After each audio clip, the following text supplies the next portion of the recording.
Welcome to Outside Views. Today we're diving into a story that exposes yet another unforeseen consequence of Brexit. It's a tale that illustrates the legal and economic challenges created by the UK's departure from the European Union. And the subject? Well, a trader who managed to escape paying his UK creditors by relocating to the EU and reopening his business there. And this case may seem like an isolated incident, but it reveals a much larger issue: the legal loopholes and enforcement gaps that have emerged post-Brexit. And these gaps make it harder for British creditors to hold debtors accountable when they move abroad. It's a reality that not only undermines trust in the justice system, but also complicates cross-border business relationships. For those of us who believe Brexit was a historic mistake, this story serves as yet another reminder of how much more difficult life has become for those operating within this, let's call it fractured framework. To fully understand the significance of the issue, we need to explore the historical mechanisms that once facilitated cross-border legal enforcement within the EU and still do for 27 members. Before Brexit, the UK was part of a comprehensive legal framework underpinned by the Brussels regulation recast. Introduced in 2012, this regulation ensured that court judgments made in one EU member state were automatically recognized and enforceable across all other member states. And this system provided legal certainty and simplified the process for businesses and individuals involved in cross-border disputes. For example, if a UK court ruled that a debtor in France owed money, British creditors should rely on French authorities to enforce the judgment. And the system worked both ways, enabling EU citizens and businesses to enforce judgments in the UK. But when the UK left the EU, it also exited the streamlined framework. The trade and cooperation agreement signed in December 2020 did not include provisions to replicate the Brussels regulation recast. As a result, UK court judgments are no longer automatically recognized or enforced in the EU member states. Instead, British creditors must navigate each individual EU country's legal system to pursue enforcement, a process that is often costly, complex, and time-consuming. And this brings us to the case of Peter McGurn, a 35-year-old trader who used his legal gap to evade his UK creditors. McGurn was the director of Sinky Plumbing, a company registered in London. And after accumulating significant debts and facing legal action, he relocated to a small village in southwest France. There he registered a new company called Plomberie Sinky, which is simply the French translation of Sinky Plumbing or plumbing. And this move effectively shielded McGurn from his British creditors. Even though UK courts had issued judgments ordering him to pay thousands of pounds in damages, those judgments cannot be automatically enforced in France. And one of his creditors, a woman in London, described how he caused extensive damage to her property and then refused to return to fix the issues or involve his insurers.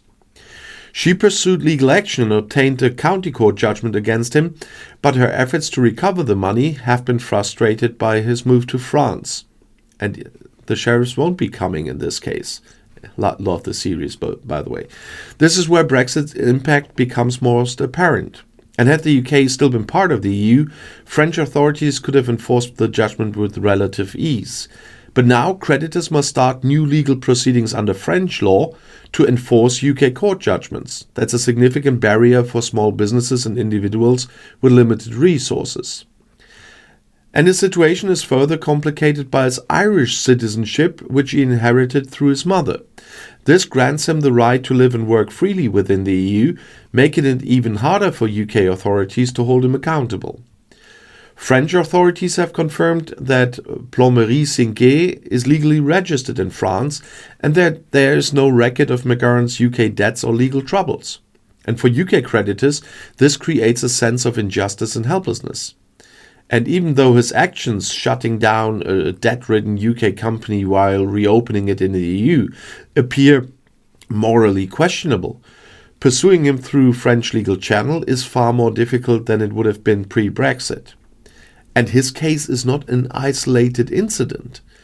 According to official figures, around 1 million county court judgments remain what they call unsatisfied each year in the UK, meaning the debts have not been paid. And for many creditors, especially individuals and small businesses, the cost of pursuing a claim often exceeds the amount that they are owed.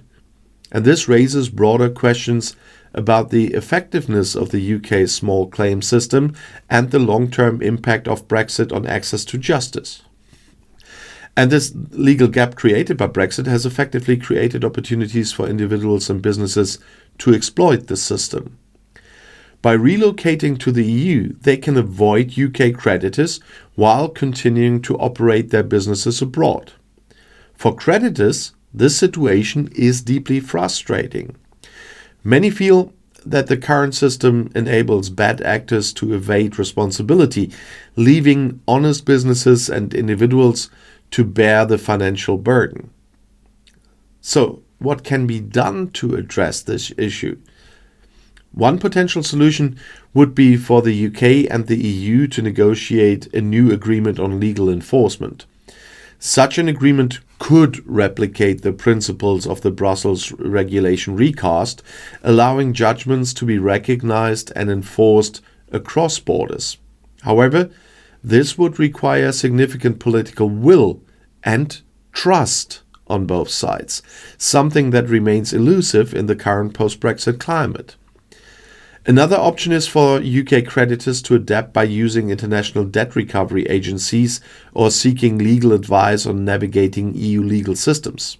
And while these options exist, they are not accessible to everyone, particularly small businesses and individuals with limited resources. In the absence of a broader agreement, the legal gap created by Brexit will likely remain a significant challenge. And it has added complexity, uncertainty, and cost to cross-border disputes, undermining trust in the justice system. And McGurn's case is a stark example of how these challenges play out in practice. It highlights the unintended consequence of Brexit and the difficulties of disentangling decades of legal and economic integration. And for those of us who see Brexit as a big mistake, this story is a sobering reminder of the barriers the UK now faces in maintaining effective international relationships. And it definitely is a story that continues. I know that my long-term supporters are watching videos much longer than others, but so I thought this would be the right place to say something else on a personal note. And that's why I'm not asking my usual question at this point, because I just need you to prepare that it's possible that even next week it could happen that there will be a few days possibly without videos. Those watching for longer will have seen that my neck looks a bit weird here on that side, and that unfortunately is a tumor. And I just had a CAT scan on Friday again to prepare for surgery, and it's a little bit different here with our hospital system than it is in the UK. We don't need to talk about the NHS at this point. My doctor wants to have it removed very fast so it can be sent to a lab, etc. You know what I'm talking about. And that means that I cannot predict when I will have surgery. And I'm always filming because of the amount of channels I have and the amounts of channels that I do for living, so to speak. I'm only filming every channel on 1 day a week. That means that for the next week, the videos on this channel are prepared. But after that, because of the other doctor's appointments I have this week, which will be decisive as well for the hospital stay, or if it can be without hospital stay, just a surgery on the day and then go home, that's all questionable. So I have to be prepared for very, very short term information on the surgery. It can be that I can go back home and start working very quickly again. Can be that I have to stay in hospital for a little while, because it's a surgery at the head. I don't know how that will work out. For me, it just means that I will not earn money for a few days. I will find a way to cope with that. But it will also mean, in the worst case, that I spontaneously am gone and will not be able to batch film in advance for a certain time. And that might lead to the fact that there might not be videos for a few days. So if you don't see a video in the morning, then don't be alarmed about something suddenly happened. It's just that this happened. So that's why I wanted to inform everyone. Don't worry about the rest. You know that one of the things I, a long time ago, included into my life was one thing Ted Heath, the British former Prime Minister, said: hope the best, expect the worst, and take what comes. And that's why I am kind of not devastated here at the moment. I just will wait for the lab results later after surgery and everything, and then we'll look ahead. But the point is that you will have a few days possibly without videos, and that's what I just want to prepare you.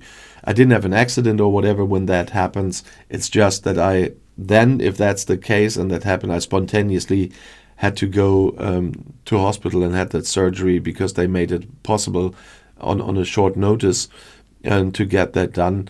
And then I'll be hopefully back on the next day. But you know that I'm an optimist in these cases. I don't want to stay in a hospital. I hate these places. When my appendix broke, I had to stay there for 10 days. I really hated that. But that's just what can happen. So you know what's the case. If there are suddenly no videos on a few days, then you know what happened. I will, of course, inform all my viewers that are on my 3 Discord channels about it if I have to go to the hospital, but not everyone is on Discord. My Star Trek Discords are quite crowded. My other general English Discord, which is accessible to everyone if you ask for the link, is I didn't promote it that much. That's why it's not that full. But anybody who wants to be there and have a civilized discussion is welcome to join. But on these 3, I will announce in the case that my doctor say, "Oh yeah, you can go tomorrow." I will not make a video about that anymore. Then I will announce that on Discord, and of course, but a lot of people will not get that it happened. So